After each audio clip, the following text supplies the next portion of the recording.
I want to talk more about the Dantian, the lower Dantian specifically.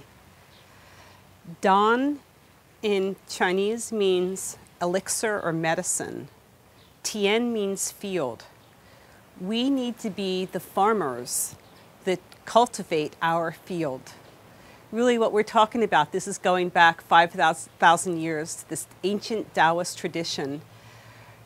The Dantian, which in this system is located right behind the navel, is really a cauldron.